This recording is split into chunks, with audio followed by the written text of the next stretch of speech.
ito ang ating mga sangkap. Yan, sibuyas, bawang, ginger, tomato, sili, pork. Yan, yung sitaw, optional lang yan. Naka-blanch na yan.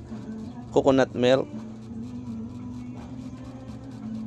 Siyempre nandito yung alamang, tapos paminta, asin. Ayan, magluluto na tayo guys. Siyempre pagkainit ng ating kawali, lalagyan na natin ating mantika. Yun, una natin ilalagay yung ginger.